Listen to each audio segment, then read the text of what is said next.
अस्सलामु अलैकुम व रहमतुल्लाहि तआला व बरकातुहू।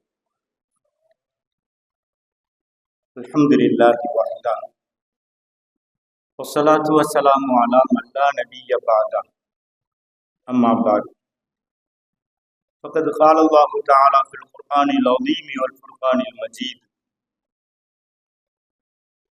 अऊज़ु बिल्लाहि मिनश शैतानिर रजीम। बिस्मिल्लाहिर रहमानिर रहीम। इन्नमा यअमुरु मसाजिदल्लाहि मन आमन बिल्लाहि वल यौमिल आखिर व अक़ामस सलाता व आतज़ ज़काता व लम यख़्श इल्लल्लाह फ़असा उलाइका अन यकूनू मिनल मुहतदीन। सदक़ल्लाहुल अज़ीम।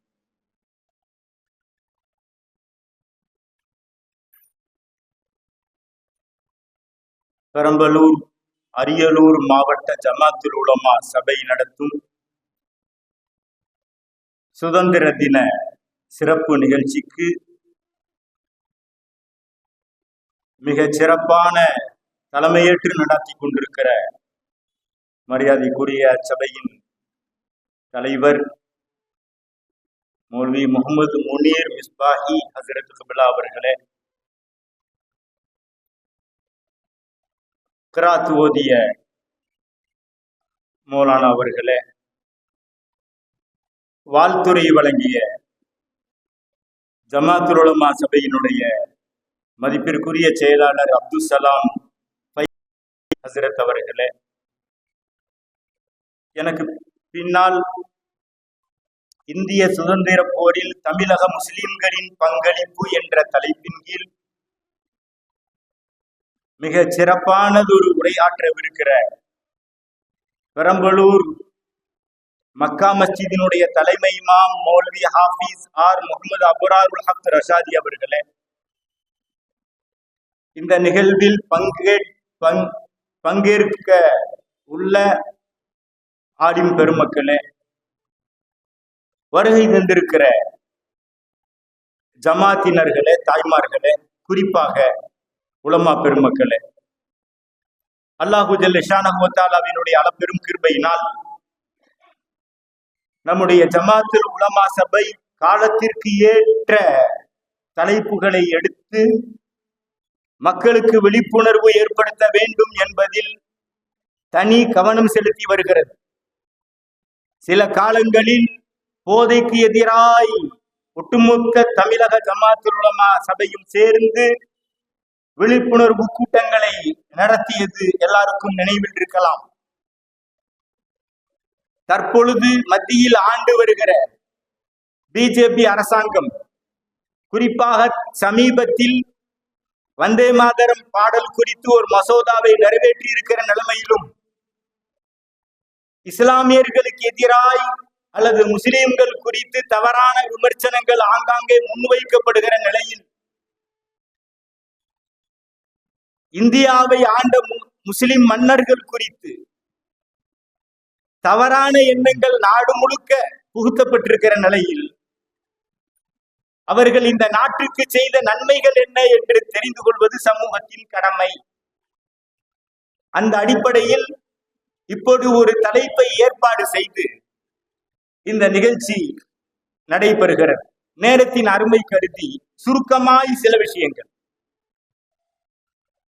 இந்தியாவின் முதல் படையெடுப்பாளர் முகமது பின் காசிமில் துவங்கி முகலாயர்களின் கடைசி சக்கரவர்த்தி பகதூர் பாதுஷா கைது செய்யப்பட்டு ரங்கூனுக்கு நாடு கடத்தப்படும் வரை சுமார் கிபி 712 முதல் 1857 வரையான 1150 ஆண்டுகால முஸ்லிம் மன்னர்களின் வரலாற்றை வாரக்கணக்காய் உட்கார்ந்து வாசிக்கலாம், மாச கணக்கில் பேசலாம். ஆனால் அந்த மன்னர்கள் வழங்கிய நல்லாட்சி குறித்தும் அவர்களால் இந்தியா ஏற்றம் அடைந்தது குறித்தும் சுருக்கமாய் சில விஷயங்களை நாம் கவனப்படுத்துகிறோம். முஸ்லிம் மன்னர்கள் என்றால் யார்?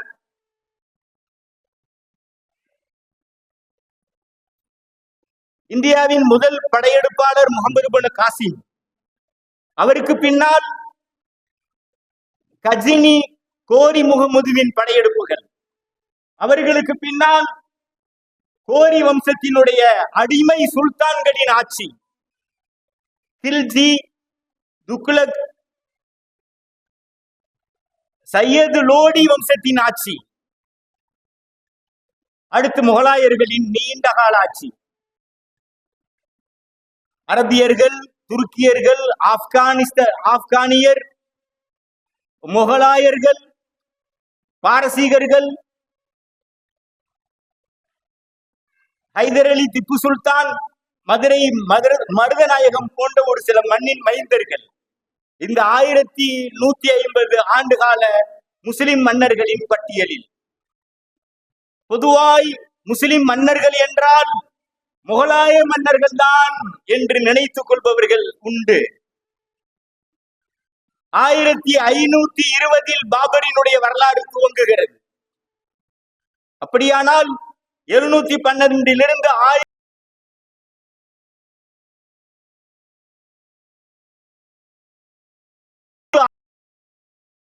வரலாறுகள் முகலாயர் அல்லாத பிற முஸ்லிம் மன்னர்களுடைய வரலாறு. ஆனாலும் நாட்டில் மிகப்பெரிய அழுத்தத்தை ஏற்படுத்திய மன்னவர், நாட்டை ஒரே குடையின் கீழ் அதை கொண்டு வந்த மிகச்சிறந்த மன்னர்களாய் முகலாய மன்னர்கள் நீண்ட காலம் ஆட்சி செய்தார்கள் என்பது குறிப்பிடத்தக்கது.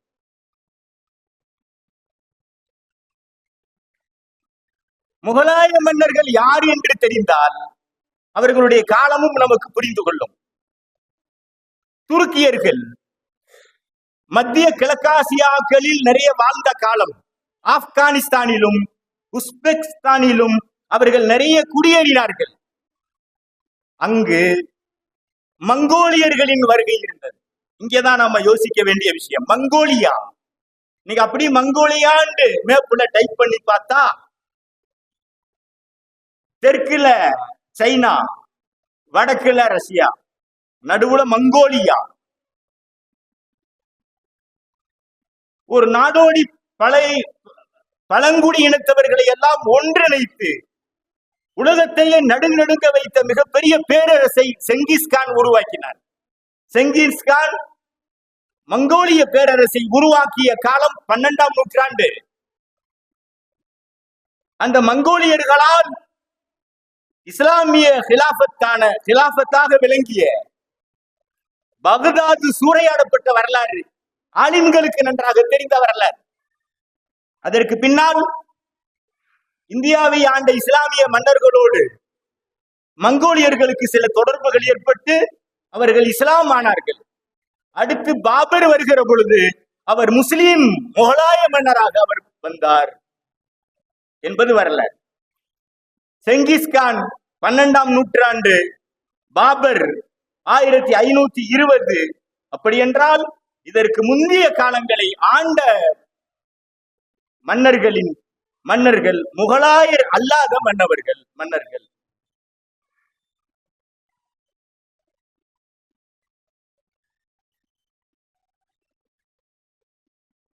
முகலாயர்கள் எந்த பகுதியை பிடிச்சாங்க? முகலாயர்கள் அல்ல, முஸ்லிம் மன்னர்கள் இந்தியாவின் எந்த பகுதியில் படையெடுத்து வந்தார்கள்?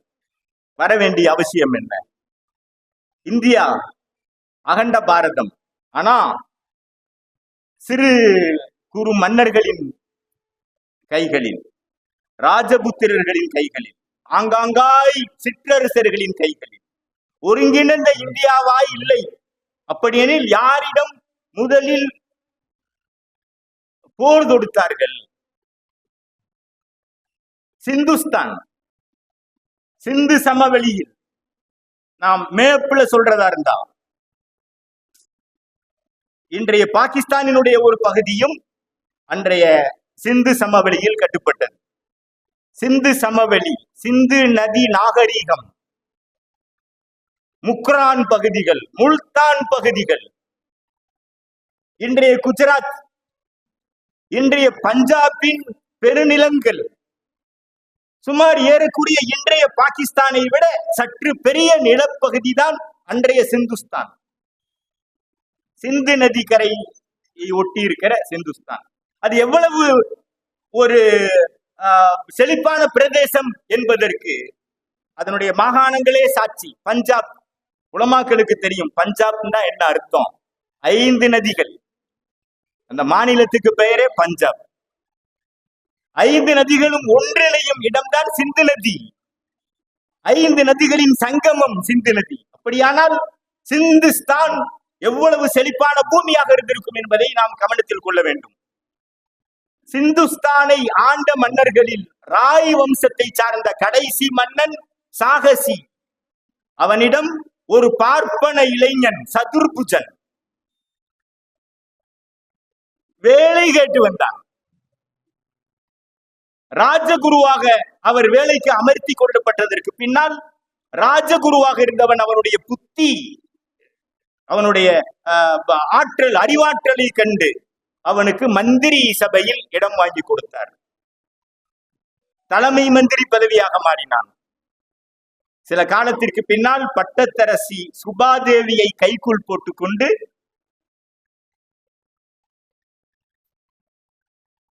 அந்த ராஜாவின் சாகசியின் கதையை முடித்தான்.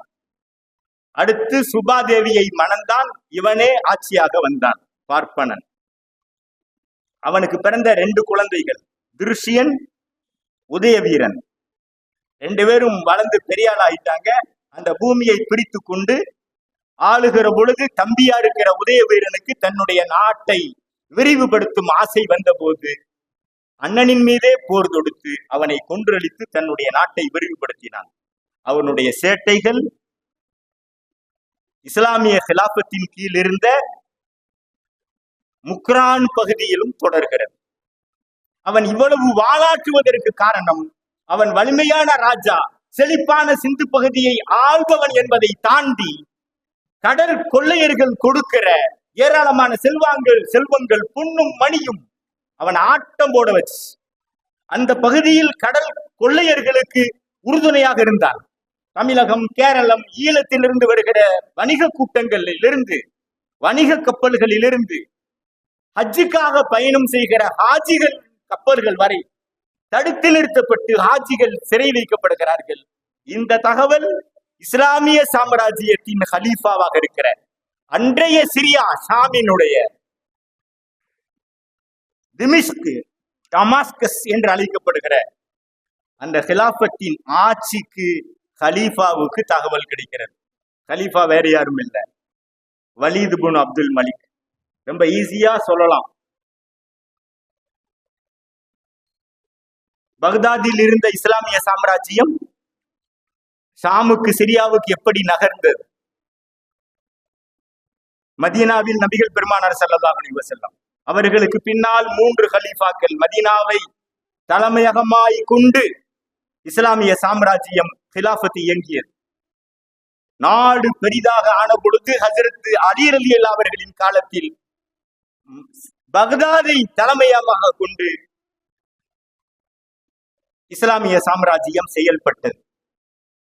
அலி ரலியல்லாஹு அவர்களுடைய ஆட்சிக்கு பின்னால் முஆவியா ரலியல்லாஹுவின் ஆட்சி.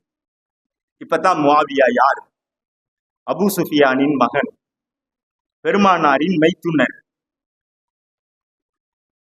அபு சுஃபியான் ஹிந்தாவுக்கு பிறந்த மிக அற்புதமான ஒரு தலைவர், ஒரு அரசியல்வாதி, மக்களின் மனங்களில் இடம் பிடித்தவர்.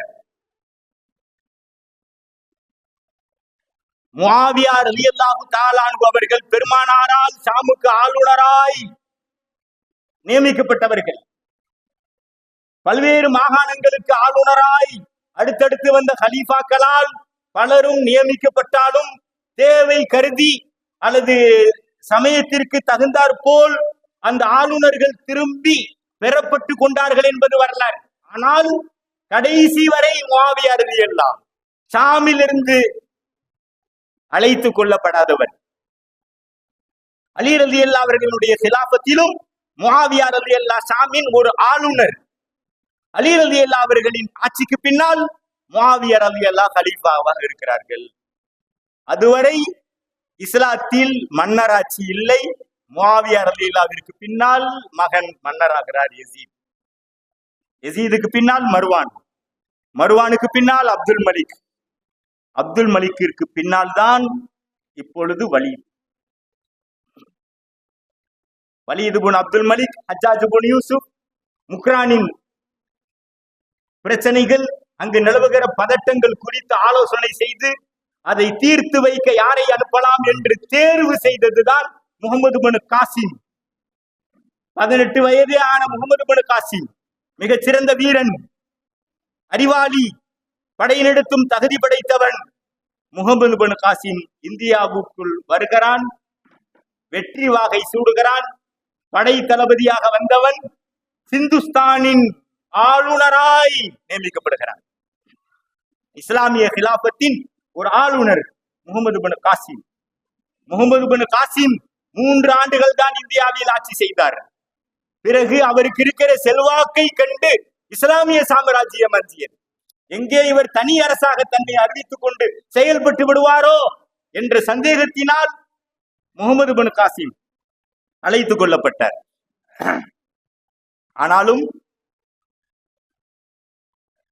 சிரியாவின் கிலாபத்தின் கீழ் 42 ஆண்டுகள், அதற்கு பின்னால் அப்பாசிய கலீஃபாக்கள் பக்தாதை தலைமையமாக கொண்டு நடந்த அந்த ஆட்சியின் கீழ் 93 ஆண்டுகளும் கிலாபத்தின் கீழ் சிந்துஸ்தான் இருந்தது. படிப்படியாய் பல்வேறு நாடுகள். அதற்கு பின்னால் ஆப்கானியர் கஜினி முகமது, அடுத்து கோரி முகமது.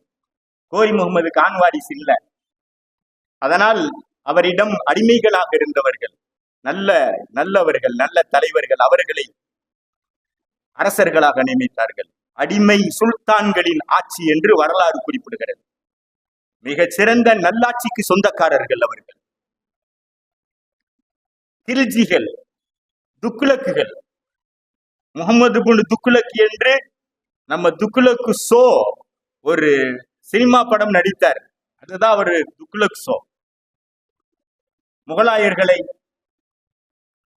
நையாண்டி பண்ணுகிற அல்லது காமெடியர்களாக சித்தரிக்கிற ஒரு பிக்சர்.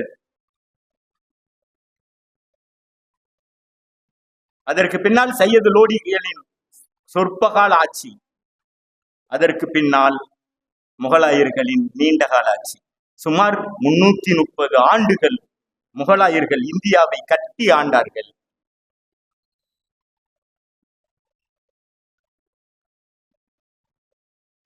கடந்த காலத்தின் அனுபவங்கள், நிகழ்வுகளின் தொகுப்பு தான் வரலாறு. பொதுவாய் இலக்கியங்கள் காலத்தின் கண்ணாடி என்று போற்றப்படும், வரலாறுகளும் அப்படித்தான். கடந்த காலத்தில் நம்முடைய முகம் எப்படி இருந்தது என்பதை காட்டுகிற கண்ணாடி தான் வரலாறு. கடந்த கால கிழக்கத்திய நாடுகளின் நாகரீகத்தை ஆய்வு செய்த ஆய்வாளர்களில் பெரும்பாலானவர்கள் அல்ல, எல்லாரும் பெரும்பாலும் மேற்குலக அறிஞர்கள் தான். அதனால் நபிகள் பெருமானார் ஸல்லல்லாஹு அலைஹி வஸல்லம் அவர்களையும் இஸ்லாமியர்களையும் இஸ்லாமிய விழுமியங்களையும் கொச்சைப்படுத்துவதிலும் அதில் ஏராளமான முரண்பாடுகள் இருப்பதாக காட்டுவதிலும் தனி கவனம் செலுத்தினார்கள். துரதிர்ஷ்டவசம் என்ன தெரியுமா?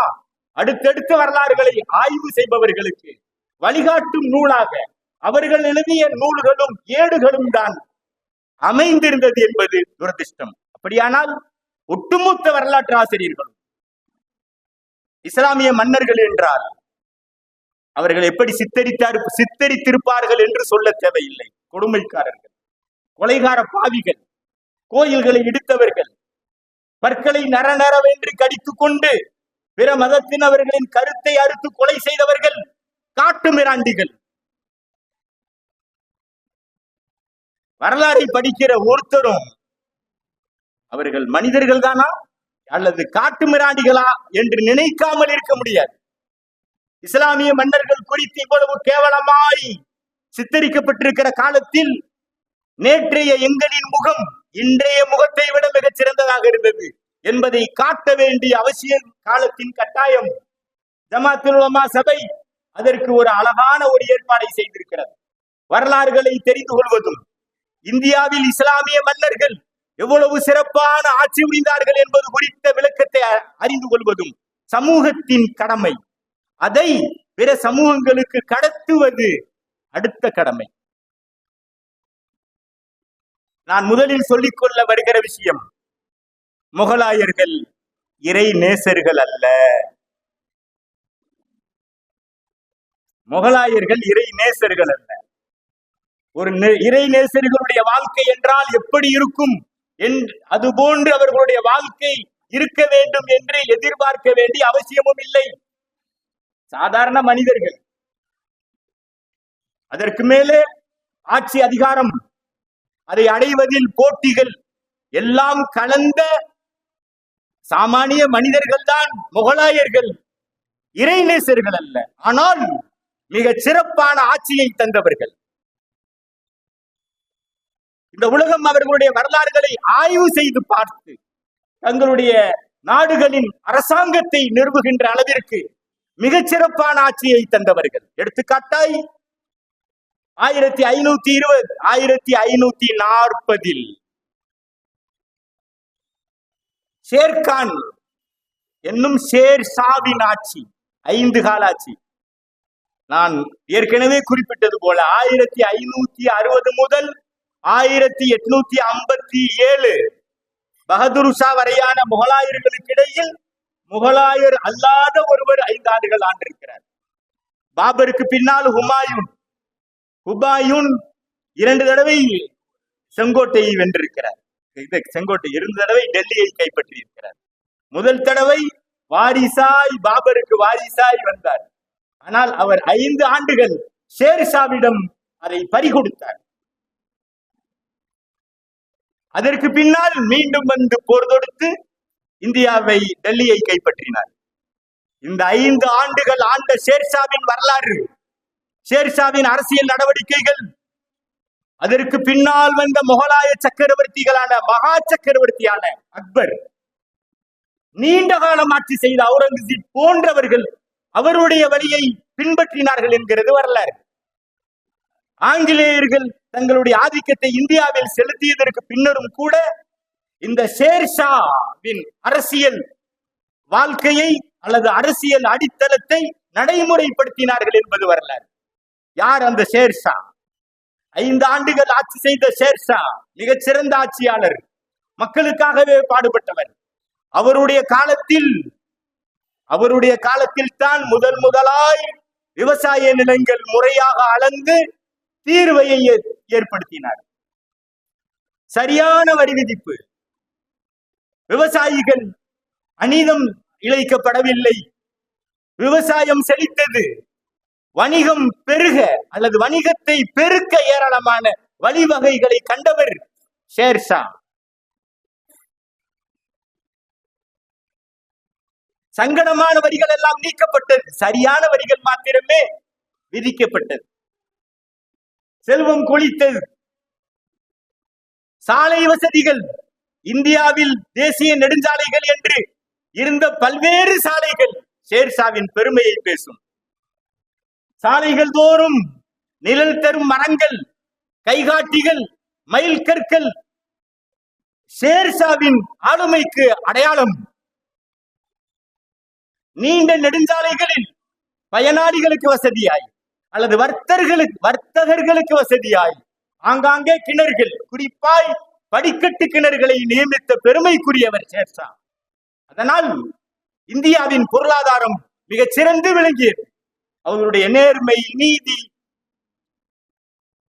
ஒரு அற்புதமான ஆட்சியாளர் என்ற பெயரை எல்லாராலும் முன்மொழிய செய்தது என்றால் ஷேர்ஷா மிக சிறந்த ஆட்சியாளர். 5 ஆண்டுகள் தான். என்னமோ சிறந்த ஆட்சியாளர்களுக்கு 5 ஆண்டு தான் போல தெரியும்.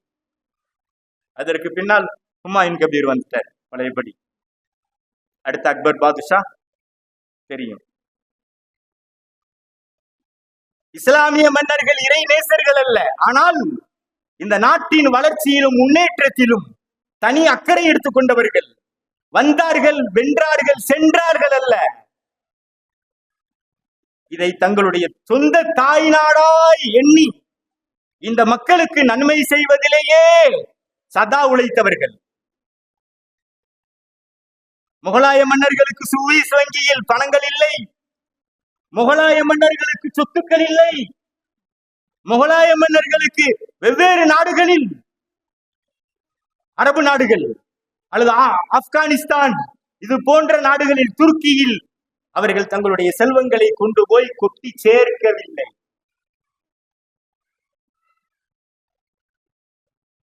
இந்த நாட்டின் முன்னேற்றத்திலேயே தங்களுடைய சிந்தனையை செலவு செய்திருக்கிறார்கள். அதற்காகவே திட்டங்களை தீட்டியிருக்கிறார்கள். அதனாலதான் முகமது பின் காசிம் அழைத்துக் கொள்ளப்பட்ட போது இந்தியா அந்த சிந்துஸ்தான் பகுதி மக்கள் பிரியா விடை கொடுத்தார்கள் என்கிறது வரலாறு. அவரை வழி அனுப்ப மனமில்லாமல் அனுப்பினார்கள் என்கிறது வரலாறு. இஸ்லாமிய மன்னர்கள் செய்த விஷயங்கள் அனைத்தையும் பேசுவதற்கு நேரமில்லை. சுருக்கமாய் சில விஷயங்கள். ஒரு நாடு வளம் பெற என்ன தேவை அதை சரியா செஞ்சாங்க.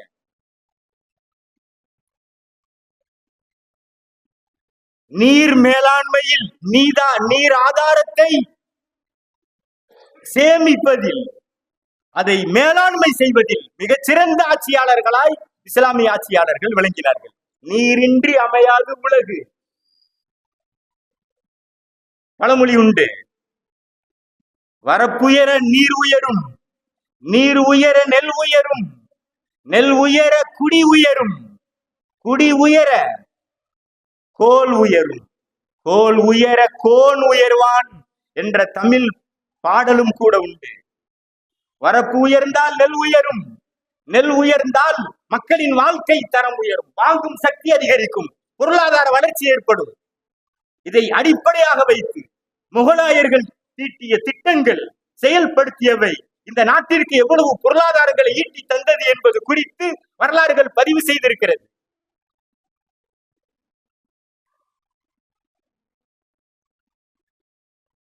துக்ளக் வம்சாவளியை சார்ந்த ஃபைரோஸ் ஷாவின் ஆட்சி காலத்தில் பல்வேறு நீர் மேலாண்மைகள், பாசன வசதிகள் செய்யப்பட்டிருக்கிறது. யமுனை நதி, சட்லஜ் நதிகளிலிருந்து கால்வாய்களை வெட்டினார்கள். கால்வாய்களை, பெரிய நதிகளிலிருந்து சிறிய கால்வாய், அந்த கால்வாயிலிருந்து பாசன வசதி இல்லாத விவசாயிகளுக்கு பாசன வசதியை செய்து கொடுத்தார்.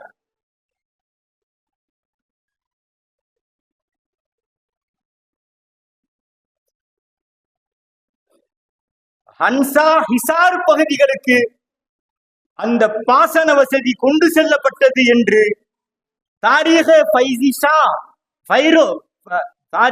ஃபைரோஸ் ஷாஹி என்ற நூலில் விரிவாக எழுதப்பட்டிருப்பதாக வரலாற்று நூல்களில் குறிப்பிடப்பட்டிருக்கிறது.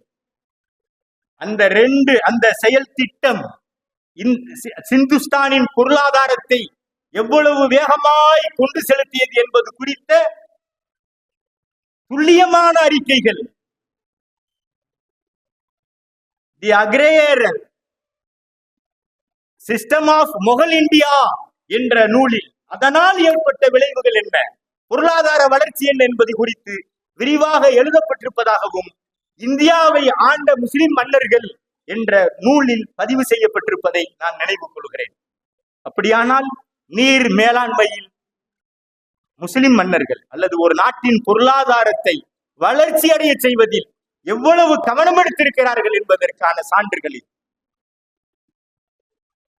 ஆங்காங்கே குளங்கள், நிறைய நீர்த்தேக்கங்களை நிறுவியவர்களும் முகலாயர்களுக்கு முன்னால் இருந்த இஸ்லாமியர்கள், இஸ்லாமிய மன்னர்கள் நிறைய உண்டு. படிக்கட்டுகளுடன் கூடிய கிணறுகளை நிறுவினார்கள். பெரும் பெரும் நகரங்களுக்கு நீர் வசதிகளை ஏற்படுத்தி தந்தார்கள், மக்களுக்கு குடிநீர். இதுவெல்லாம் இதற்கு முன்னால் யாரும் செய்யாத புதிதாய் அவர்கள் ஆரம்பித்து வைத்தவைகள். அதற்கு பின்னால் வந்த ஆட்சியாளர்கள் அது போன்ற திட்டங்களை, அது போன்ற செயல்பாடுகளை முன்னெடுக்க படிப்படியாய் நாடு முன்னேறுகிறது. ஒரு நாடு முன்னேறுவதற்கு என்னவெல்லாம் தேவை, அதற்கான ஒவ்வொன்றையும் செய்தார்கள். நாட்டை ஒரே குடையின் கீழ் கட்டமைத்த பெருமை முகலாயர்களுக்குத்தான். இந்தியா என்ற இந்த ஒரு இந்திய துணை கண்டம் என்று கூறப்படுகிற அளவிற்கு மிக பிறந்த நாடு இந்தியா. இன்றைய இந்தியா அல்ல, அன்றைய இந்தியா. பாகிஸ்தான், பங்களாதேஷ், ஆப்கானிஸ்தானின் சில பகுதிகள் எல்லாம் சேர்ந்த அகண்ட பாரதம் அந்த இந்தியா. அவ்வளவு பெரிய இந்தியாவை கட்டி ஆண்ட பெருமைக்குரியவர் சாம்ராஜ்யம் முகலாய சாம்ராஜ்யம். முகலாயர்களின் காலம் பொற்காலம். இந்தியாவில் செல்வங்கள் கொழித்தது. நாடு ஒரே குடையின் கீழ் வந்ததால் மிகப்பெரிய பலனடைந்தது. பொருளாதார வளர்ச்சி கண்டது. சமூக நல்லிணக்கம் அல்லது சமய நல்லிணக்கம் முகலாயர்களின் காலத்தில் மிக அதிகமாகவே முன்னெடுக்கப்பட்டது. அதற்கு அக்பர் மிகச்சிறந்த உதாரணமாக இருந்திருக்கிறார். நான் ஆரம்பத்தில் சொன்னது போல முகலாயர்கள் வலியுள்ளாக்கள் அல்ல. சில மார்க்கத்திற்கு விரோதமான சில விஷயங்களை அவர்கள் செய்திருந்தாலும் கூட நாட்டை பலப்படுத்துவதற்கான வழிகளில் அவர்கள் குறை வைக்கவில்லை. ஒரு நாடு முன்னேற, அந்த நாட்டு மக்கள் நிம்மதியாக வாழ, அவர்களுக்கிடையில் அன்பும் பாசமும் ஒருவருக்கொருவர் புரிந்துணர்வும் இருக்க வேண்டும் என்பதில் முகலாயர்கள் தனி கவனம் செலுத்தி இருக்கிறார்கள். அதனால் பெரிய அளவிலான கலவரங்கள் இல்லை, ஜாதி கலவரங்கள் இல்லை, கொடுமைகள் இல்லை. இந்தியாவில் இஸ்லாம் வருவதற்கு முன்னால் இருந்த நரபலிகள் இல்லை. இந்தியாவில் இஸ்லாம் வருவதற்கு முன்னால் இருந்த ஜாதிய வன்கொடுமைகள் இல்லை, உடன்கட்டை ஏறுதல் இல்லை. இதுவெல்லாம் இஸ்லாம் இந்தியாவுக்கு வழங்கிய பேரருட்கொடை. ஒட்டுமொத்த மனிதர்களையும் மனிதர்களுக்கான மகத்துவத்தை வழங்கிய மார்க்கம் இஸ்லாம் என்றால், இந்தியாவிற்குள் இஸ்லாம் வந்ததற்கு பின்னால், முஸ்லிம் மன்னர்கள் வந்ததற்கு பின்னால் ஒட்டுமொத்த இந்தியர்களுக்கும் அவரவர்களின் மகத்துவத்தை இஸ்லாம் வழங்கி இருக்கிறது. இஸ்லாமிய மன்னர்கள் வழங்கி இருக்கிறார்கள். அதனால்தான் இந்தியாவுல இஸ்லாம் வேகமாய் பரவியது. கூட்டங்கூட்டமாய் இஸ்லாத்தில் இணைந்தார்கள்.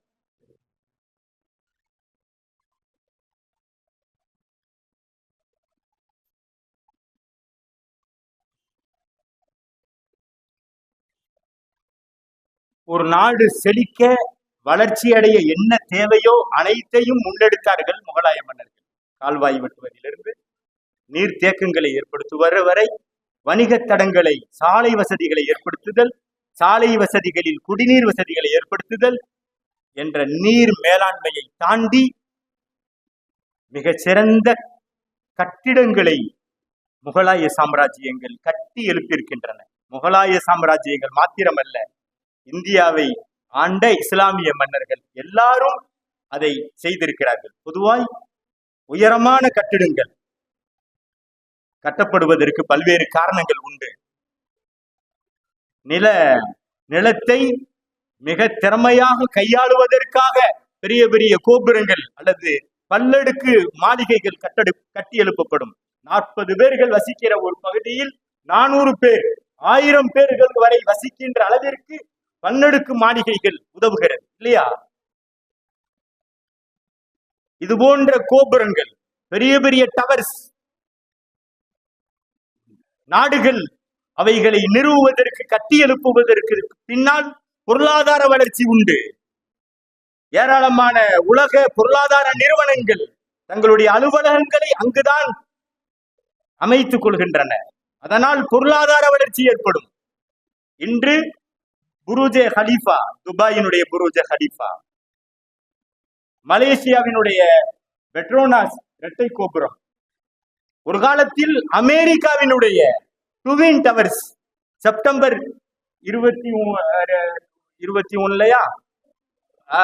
செப்டம்பர் 11, 2001 விமான தாக்குதலுக்கு ஆளான ட்வின் டவர்ஸ் எல்லாமே இந்த நோக்கங்களுக்காக வேண்டித்தான் ஏற்படுத்தப்பட்டது. தங்களுடைய நாட்டின் பொருளாதார வளர்ச்சிக்காக. உலக நாடுகளின் பல்வேறு பொருளாதாரங்கள் தங்களுடைய நாட்டை நோக்கி வர கட்டியெழுப்பப்படுகிற பல்வேறு கட்டிடங்கள், அதை தாண்டி சுற்றுலா வளர்ச்சி, அந்நிய செலாவணி, அயல் நாட்டவர்களின் வருகை நாட்டுக்கு, அதனால் கிடைக்கிற வருவாய், இவைகளெல்லாம் தான் புரூஜ கலீஃபாவை பார்ப்பதற்கும் பிரான்சினுடைய ஈஃபில் டவரை பார்ப்பதற்கும் பல லட்சக்கணக்கானவர்கள் படையெடுக்கிறார்கள். சுற்றுலா வளர்ச்சி ஒரு முக்கியமான காரணம். தங்களுடைய நாட்டின் பெருமையை பேச அல்லது தங்களுடைய நாட்டிற்கு அடையாளமாய் பல்வேறு கட்டிடங்கள் எழுப்பப்பட்டிருக்கிறது. சீனா என்றால் சீனாவின் பெருஞ்சுவர், அதன் ஷாங்காய் டவர் அந்த நாட்டினுடைய அடையாளம்.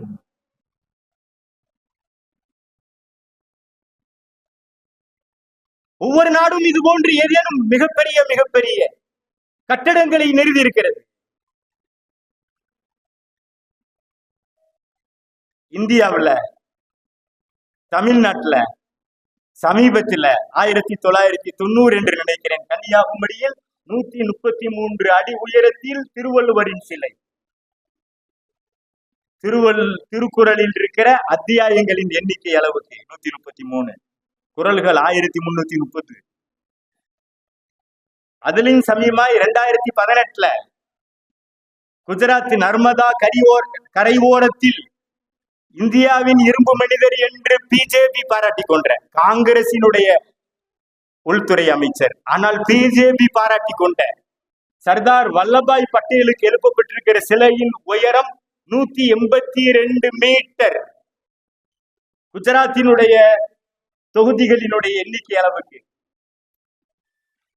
சமீபமாய் தொகுதி மறு வரையறை மசோதா நிறைவேற்றப்பட்டு சப்போஸ் அது 185 அடிகளாக உயர்த்தப்படுமோ படலாமோ அல்லாஹு ஆலம். அந்த எண்ணிக்கையில குறிப்பா தங்களுடைய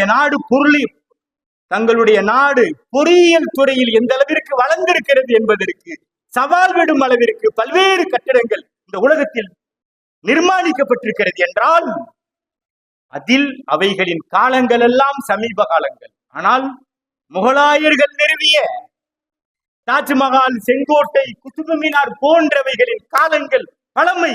ஆனால் உலகத்தில் மக்களை ஈர்ப்பதில் இன்றும் அதுதான் முதலிடம். சுமார் 8 மில்லியன் மக்களை தாஜ்மஹால் பார்வையாளர்களாக ஈர்த்திருக்கிறது என்பது பதிவு என்றால் நாட்டுக்கு எவ்வளவு அந்நிய செலாவணி, எவ்வளவு முதலீடு. நாம ஒரு தடவையாவது தாஜ்மஹாலை பார்த்திருக்கிறோமா? நேரில் தான் போறதுக்கு வசதி இல்லை. இன்னைக்கு தான் சின்ன புள்ளிகிட்ட கேட்டாலே சொல்லும், தாஜ்மஹால் கட்டுனா அதனுடைய வெளி தோற்றத்தையும் பார்க்கலாம், உள் தோற்றத்தையும் பார்க்கலாம். ஒரு கட்டிடத்தின் அருமை பெருமை என்ன, இந்த உலகமே அது குறித்து மூக்கில் விரல் வைக்கிறது. இது ஒரு அதிசய கட்டடம். இதை ஒரு மனிதனால் உருவாக்கி இருக்க முடியுமா என்கின்ற அளவிற்கு வியந்து பார்க்கிற கட்டடம். பளிங்கு கற்கள், வெள்ளை பளிங்கு கற்கள். ஆனால் காலை நேரத்தில் ஒரு நிறம், மதிய நேரத்தில் ஒரு நிறம், இரவு நேரத்தில் ஒரு நிறமாய் ஜொலிக்கிற சூப்பர் தாஜ்மஹால். பூரண சந்திரனின் இரவில் அது தங்க தாஜ்மஹாலை ஜொலிக்கும். ஒரு யமுனை நதி கரையோரத்தில் இருக்கிற அந்த தாஜ்மஹாலை வர்ணிக்கவே வாரக்கணக்காகலாம்.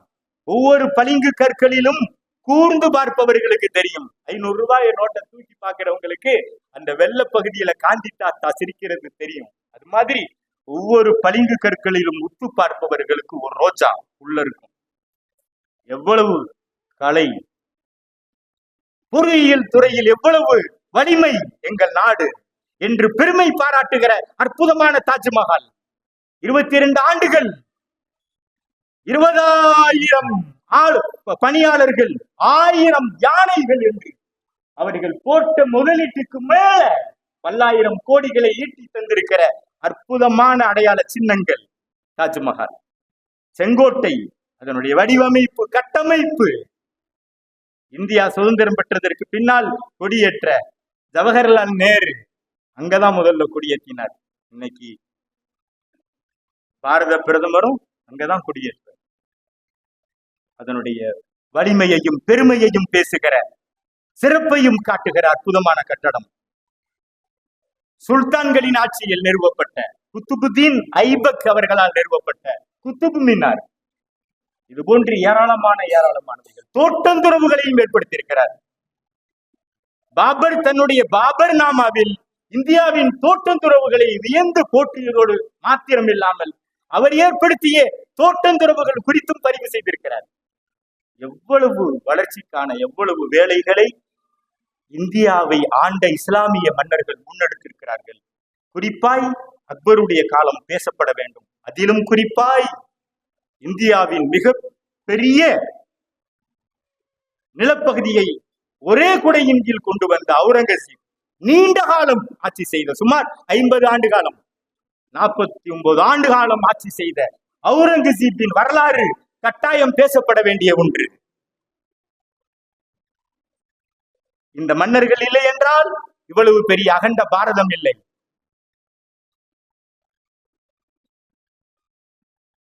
அவுரங்கசீப் ரஹ்மத்துல்லாஹி அலைஹி என்று என்னுடைய ஆசிரிய பெருந்தகைகள் பாடம் நடத்த நான் கேள்விப்பட்டிருக்கிறேன்.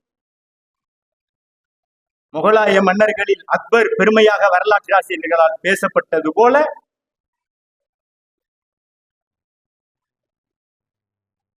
அவுரங்கசீப் விமர்சிக்கப்பட்டார். ஆனால் அவுரங்கசீப் ரஹ்மத்துல்லாஹி அலைஹி நீதியான ஆட்சியாளர், நேர்மையான ஆட்சியாளர், இந்தியாவின் வளர்ச்சியில் மிகப்பெரிய பங்களிப்பு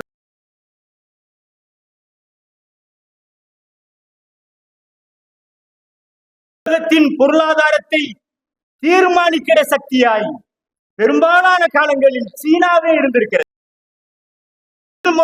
முதல் முறையாய் இந்தியாவின் ஒட்டுமொத்த உலக உற்பத்தியில் முதலிடத்தை சீனாவிடமிருந்து தட்டி படித்த பெருமை இந்தியாவுக்கு உண்டென்றால் அது அவுரங்கசீப்பின் ஆட்சி காலத்தில் தான். அவுரங்கசீப்பின் ஆட்சி காலத்தில் ஒட்டுமொத்த இந்தியாவின் ஜிடிபி உலக உற்பத்தியில் இந்தியாவின் பங்களிப்பு 25%. உலகம் இதுவரை எந்த நாடும் எட்டாத அளவு.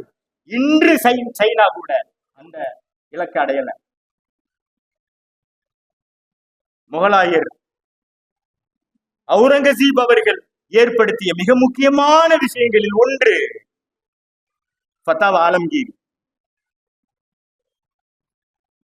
அரபு நாடுகளில் ஃபத்தாவா இந்தியா என்று பேசப்படும்.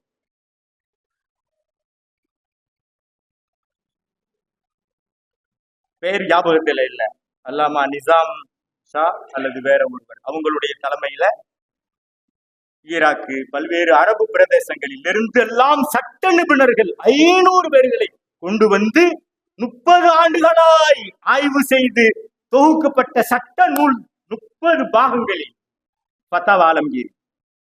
ஃபத்தாவா ஆலம்கீரியினுடைய பெருமையை வக்கீல்கள் பேசணும், இந்தியாவில் இருக்கிற இஸ்லாமிய வக்கீல்கள் எடுத்து பேசணும். ஃபத்தாவா ஆலம்கீரி இந்தியாவின் பொக்கிஷம். அதற்கு முன்னால் நீதித்துறையில் எந்த ஸ்ட்ரக்சரும் இல்லை. நீதித்துறைக்கான கட்டமைப்பை ஏற்படுத்திய முதல் மன்னர் அவுரங்கசீப் ரஹ்மத்துல்லாஹி அலைஹி. நீதிபதிகள் வழக்கை விசாரிப்பார்கள், அவர்களுடைய யோசனைக்கு தக்கவாறு, அவர்களுடைய புத்திக்கு நியாயமாகப்படுவதற்கு தக்கவாறு தீர்ப்பு வழங்கினார்கள்.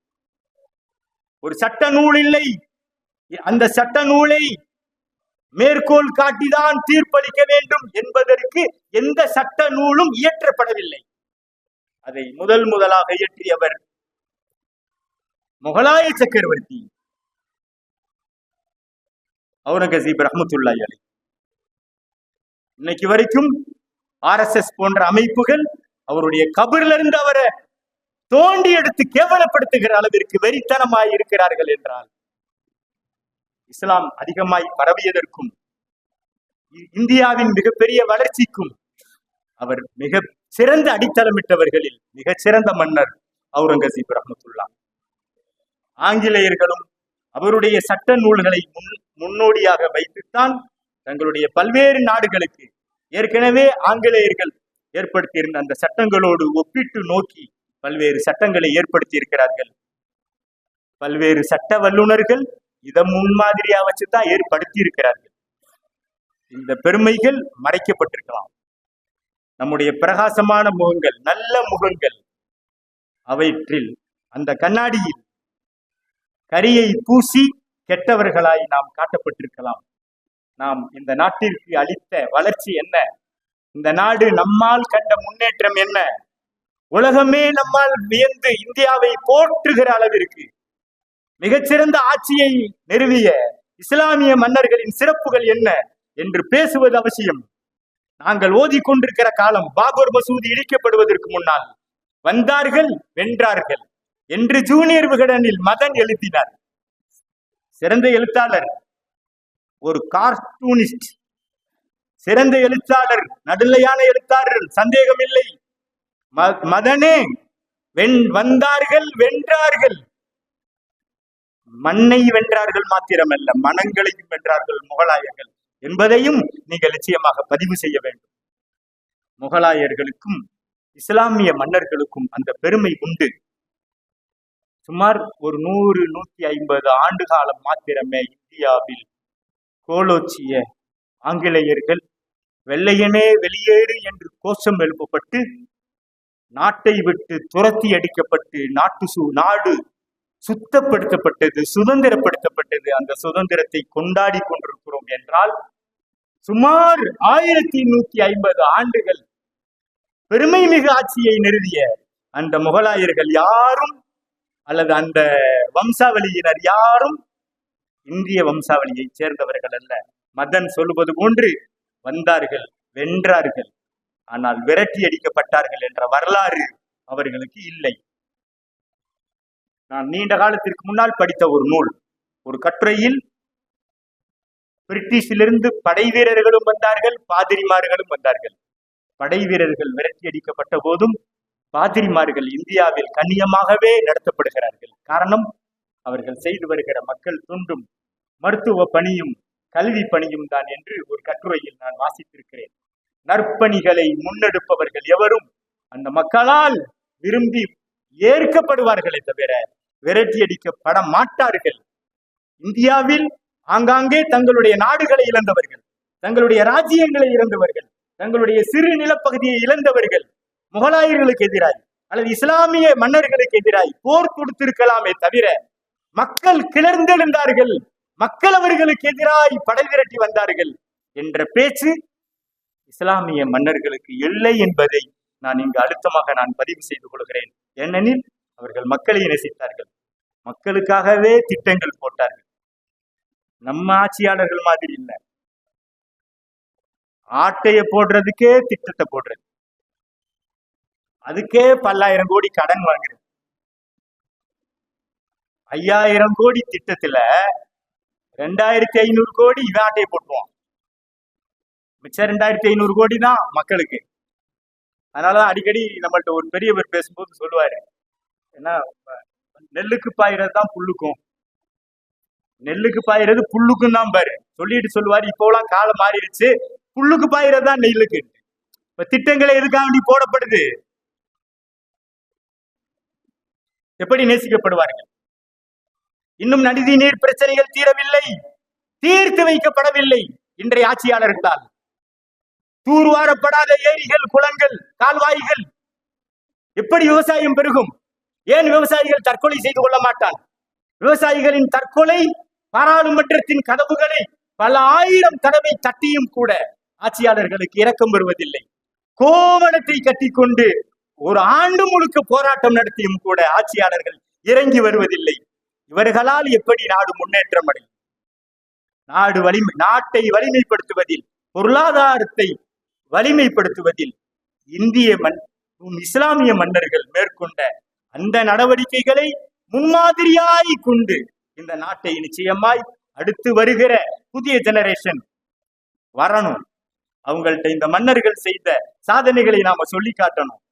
நம்முடைய நேற்றைய முகத்தை இன்றைய முகங்களுக்கு காட்டுவதை தாண்டி நமது இன்றைய முகத்தையே இன்றைய முகங்களுக்கு காட்ட தவறுறோம் என்பதை நான் கவலையாக பதிவு செய்து கொள்கிறேன். பேர் சொல்ல விரும்பல, சொல்லக்கூடாதும் கூட. இலங்கையிலிருந்து மரியாதைக்குரிய ஒரு மௌலவி ஒருவர் வந்தார். எங்களுடைய கல்லூரியில் உரையாற்றுகிற பொழுது சொன்னார், நாங்கள் எங்களுடைய ஈழத்துல, ஸ்ரீலங்காவுல, யாழ்ப்பாணத்துல நாங்க எங்க பகுதியில் பள்ளிவாசல்களில் வாரந்தோறும் சகோதர சமயத்தவர்களையும் பயானுக்கு வர வைக்கிறோம். நம்முடைய பள்ளிவாசல்களை காட்டுகிறோம். இங்கு செல்ல இஸ்லாமியர்கள் என்றாலே தீவிரவாதிகள் அல்லது இஸ்லாமியர்கள் என்றாலே கெட்டவர்கள் என்று காந்தியை சுட்டு கொண்டுட்டு இஸ்மாயில் என்று பச்சை குத்திட்டு அதனால் பல்லாயிரக்கணக்கானவர்களை பறிகொண்ட RSS கும்பல் அது 100 ஆண்டுகள் செயல் திட்டத்தின் மூலம் இந்தியாவை தன்னுடைய கைவசத்தில் கொண்டு வந்திருக்கிறது என்பதுதான் உண்மை. யார் வேண்டாலும் இந்தியாவை ஆண்டுகிட்டு இருக்கலாம். ஆனா உண்மையில் ஆள்வது RSS அல்லது பார்ப்பனிய கூட்டம் தான். ஒரு சமூகத்திற்கு எதிராய் நாம் பேச வேண்டிய அவசியம் இல்லை. ஆனாலும் நாட்டின் ஏராளமான வளங்கள், அதிகாரங்கள், ஏராளமான வளங்கள் குறிப்பிட்ட சமூகத்தின் கருத்தில்.